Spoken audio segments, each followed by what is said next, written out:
আসসালামু আলাইকুম। ওয়ালাইকুম আসসালাম। ভাই আপনার নামটা যদি বলতেন। আমার নাম আবু সাহেব। ভাই আপনি কোন জেলা থেকে?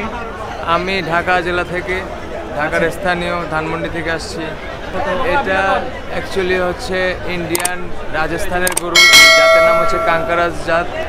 এটার ওজন আছে লাইভ ওয়েট 850 কেজি।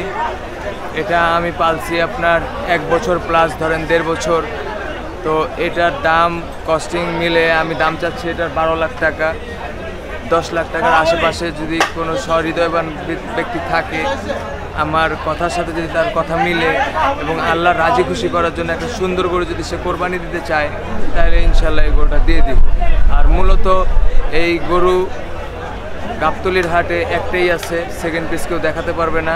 আর বেসিক্যালি এটা আমি প্রদর্শনের জন্যই ম্যাক্সিমাম আর কি, বেশিরভাগ প্রদর্শনের জন্যই আনা আমার আর কি। মানুষ দেখবে যে এই গরু তো নাই, কারো কাছে নাই, হাটে তো উঠে না, তো আমি দাম পেলে বিক্রি করব, কিন্তু অ্যাকচুয়ালি এটা প্রদর্শনের জন্যই আনা। ক্রেতাদের চাহিদা হচ্ছে ভাই সবাই কিন্তু একটু সস্তাতে খুঁজে, কারণ হচ্ছে আমরা বাঙালি তো। কারণ আমার যে পর্তা, আমার যে কস্টিং, এটা কিন্তু আপনি বুঝবেন না। আমার অঙ্গে ব্যথা হলে কিন্তু আপনার অঙ্গে ব্যথা হবে না, ওই ব্যথা কিন্তু আপনি বুঝবেন না। এই জন্যে মানুষ ভুল সিদ্ধান্ত নিয়ে ভুল কিছু করে। তো আমি বলবো যে আপনারা দেখেন, শুনেন, বুঝেন, সব কিছু কম্পেয়ার করবেন, তারপরে গরুর দাম যাচাই করবেন, যে আমরা যাতে খামারিরা যাতে মাঠে মারা না যায়। আমি ওর সাথে আরও 6টা গরু ছিল সেম কাঙ্কারাজ বা 19-20, তো ওদের নামকরণ করছিলাম আমি। ওর নাম দিয়েছিলাম সুলতান, ওর সাথে ছিল সুলাইমান, তার সাথে ছিল জমিদার, তার সাথে ছিল নবাব।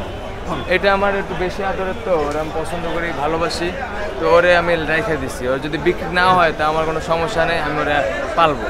এখন হচ্ছে ভাই পকেট রেঞ্জের গরুগুলো হচ্ছে বেশি যাচ্ছে, মিড রেঞ্জের গরুগুলো হচ্ছে বেশি যাচ্ছে। যেমন আপনার 1 লাখ থেকে শুরু করে 2 লাখ টাকা পর্যন্ত গরু খুব ভালো বেচে কেনা হচ্ছে। আর যে বড় বড় গরু আছে, সবাই তো আর বড় গরু দেওয়ার সামর্থ্য রাখেও না। আর বড় গরু দিতে হচ্ছে শখের বসে, শখ থাকতে হবে। বড় গরু কোরবানি দিতে হলে শখ থাকতে হবে এবং স্বাদ থাকতে হবে।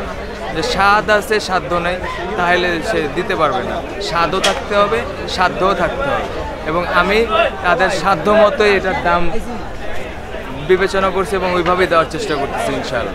আমি বলবো যে গতবার থেকে হ্যাঁ মোটামুটি একটু ভালো, কিন্তু বাজার পড়ে গেছিলো, আবার উঠে পরে উঠে এরকমই চলতেছে।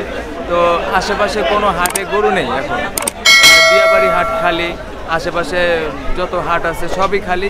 খালি আমাদের গাবতলীতে গরু দিয়ে ভরা আছে, কাস্টমারও ভরা। যার দামে দরে বনতেছে সে দিচ্ছে, আর যার দামে দরে বনতেছে না দিচ্ছে না। কারো লস হচ্ছে, কারো লাভ হচ্ছে, এটা নিয়েই ভাই ব্যবসাটা।